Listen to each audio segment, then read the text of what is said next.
County, but I'm one of your constituents, Assemblyman Calgiani in Merced County. That was my mistake. That was your mistake, Mr. Collin. Okay. Sorry about that, Cole. Good luck in your next job, sir. I want to do something here that they did at the congressional hearing, and a lot of people come off from work here to be here and aren't going to have a chance to speak. So everybody that came here today that is concerned, upset, opposed, or whatever, has some concerns about high-speed rail, would you stand up? That's the reason they came. Okay, thank you. There seems to be a shortage of ties for our folks that have concerns, which is okay. I want to talk about the process first before I get into the water stuff, because this is the third time I've been through a so-called process, and the first process started in November of 2009 when I was first informed that high-speed rail was going to infringe in our lives. And what they had was technical working group meetings where, as an elected official, you can attend meetings with the engineers. As an elected official in 2 water districts, I was able to do that. They also had public information meetings, which I attended every one except one. Okay, and on June 17th of 2010, we had a meeting of a combination of AECOM and Parsons-Bickenoff in Merced.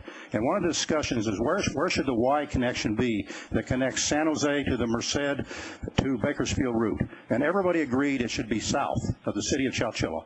Yet, 3 weeks later, in an epiphany at the Fairmead open house, they come out with this, and it's going to be one of the routes is north of Chowchilla. We subsequently have letters from every public agency that has jurisdiction in the area. That includes Madera County Board of Supervisors, City of Chowchilla, Chowchilla Water District, Le Grand Affluent Water District, Chowchilla High School, Red Top Conservation District, all the elementary school district, both farm bureaus, Nisei Farmers League.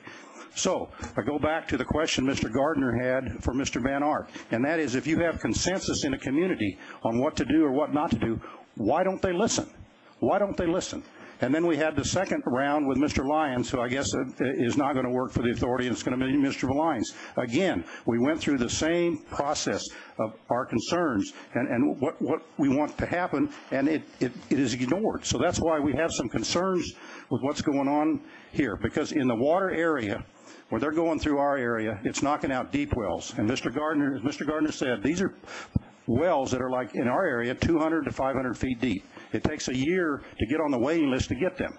So in my ranch alone, they're knocking out 5 of them. Okay, so what is that going to do to the land I have farmed? I'm sure that the appraisers are great guys, and they're going to tell me what my land's worth, but if I get watered, it's not worth anything.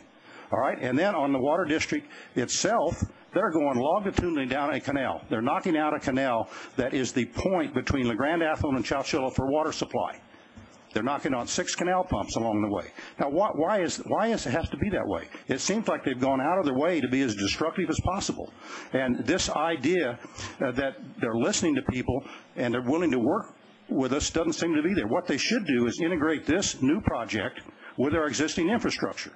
This has taken decades for us to have the infrastructure that supports our ag economy, canals, pumps, et cetera, SCADA systems, okay? And if they went down existing corridors like the bond suggested, like the law says, it would solve a lot of these problems. But it appears that the high-speed rail people, the consultants, and some of the staff have the view that high-speed rail has to supersede everybody else.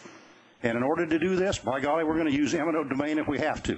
Well, that's a hell of a way to run a railroad, okay? And they have irritated a lot of people. And yes, we will participate in this latest process, okay? But I hope it has more meaningful results than in the past. Because in August in 2010, when we went and we spoke specifically on the West Chowchilla bypass option, which is an abomination, we were told, well, we're sorry, fellows, the pencils have put down. The pencils have been put down.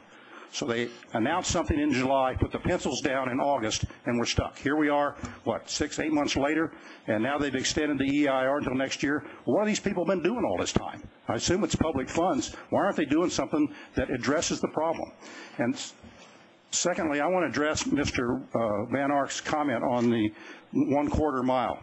Unfortunately, Roloff, you didn't read all the document. Let me read the rest of it for you. The program EIRs are expected to be far less in those circumstances where the actual footprint of high-speed rail train track can be located within existing rights-of-ways rather than adjacent to them. In other words, if you're not going through farmland, if you're using existing corridors, a lot of these problems go away. I also farm along 99. I know that I'm going to have impacts there. That goes with the territory.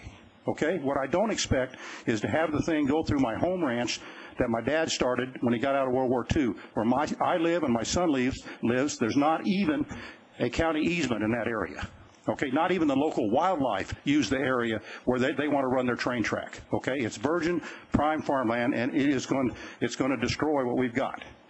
Now, we live on our farm because we want to. This is a choice we have made. And like Mr. Toss said, what you're destroying is not just economic. It's lifestyles and it's people's lives.